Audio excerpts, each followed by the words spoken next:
TNPSC group 4 exam நாளைக்கு நடைபெற போகுது. எக்ஸாமுக்கு என்ன மாதிரி டாக்குமெண்ட் கொண்டு போகணும், எக்ஸாம் ஹாலுக்குள்ள எதெல்லாம் ஃபாலோ பண்ணணும், அதை பத்தி தான் பார்க்க போறோம். இது வரைக்கும் நம்ம பேஜை ஃபாலோ பண்ணாதவங்க மறக்காம ஃபாலோ பண்ணிக்கோங்க. Okay, so TNPSC group 4 exam நாளைக்கு நடைபெறுதுங்க. ஸோ எக்ஸாமுக்கு அப்ளை பண்ணவங்க மறக்காம எக்ஸாம் அட்டன் பண்ணுங்க. என்ன மாதிரி டாக்குமெண்ட் கொண்டு போகணும் அப்படின்னா, முதல்ல ஹால் டிக்கெட் கண்டிப்பா பிரிண்ட் அவுட் எடுத்து வச்சுக்கோங்க. இன்னைக்கே போயிட்டு ஹால் டிக்கெட் கலர் அல்லது பிளாக் எதுவாக இருந்தாலும் பரவாயில்ல, hall ticket compulsory print out எடுத்துக்கோங்க. ஹால் டிக்கெட் கூட ஏதாச்சும் ஒரு டாக்குமெண்ட் நீங்க கொண்டு போற மாதிரி இருக்கும்.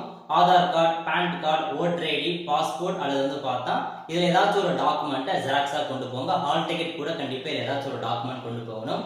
அதை தவிர்த்து பிளாக் பால் பாயிண்ட் பென் கண்டிப்பா கொண்டு போங்க. வேற எந்த பெண்ணும் பயன்படுத்தக்கூடாது. Only black colour black ball point pen மட்டும் தான் பயன்படுத்தணும். ஓகே, இந்த மூணுத்தை கொண்டு போனாலே போதுமானது. எக்ஸாம் ஆளுக்குள்ள வேற எதுவுமே நீங்க கொண்டு போக தேவையில்ல.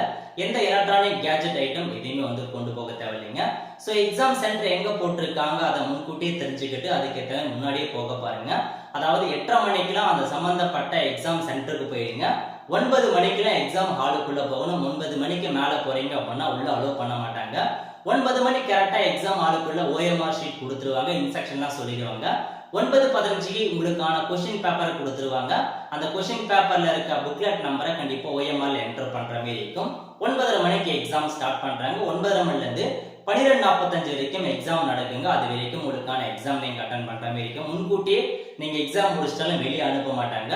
12:45 வரைக்கும் நீங்க எக்ஸாம் ஹாலுக்குள்ள தான் உட்காரணும். ஓகே, சோ கரெக்டா பார்த்தா ஃபில் பண்ணுங்க. ஓஎம்ஆர் இப்போ ரொம்ப சிம்பிளிஃபைடா கொண்டு வந்துட்டாங்க. ரொம்பலாம் ஃபில் பண்ண பண்ணிக்கிறது. சோ எது கரெக்டான ஆன்சரோ அதை மட்டும் நீங்க அந்த ஏஆர் பிஎஸ்சின்றதை கரெக்டா ஷேடோ பண்ணுங்க. சோ நீங்க ஷேடோ பண்ணாம விட்டுறீங்க அப்படின்னா மதிப்பெண் குறைக்கிறாங்க. ஒரே இதுக்கு 2 ஆன்சர் ஷேடோ பண்ணா மதிப்பெண் குறைப்பாங்க. இந்த மாதிரி ஒரு சில கைட்லைன்ஸ் எல்லாம் கொடுத்துருக்காங்க. நீங்க தெளிவா படிச்சு பார்த்து அதுக்கு ஏற்ற மாதிரி எக்ஸாம் அட்டன் பண்ண பாருங்க.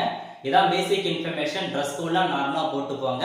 ஸோ தைரியமா அட்டன் பண்ணுங்க. எல்லாருக்குமே ஆல் தி பெஸ்ட். அடுத்த ஒரு நல்ல வீடியோவில் சந்திப்போம். நன்றி, வணக்கம்.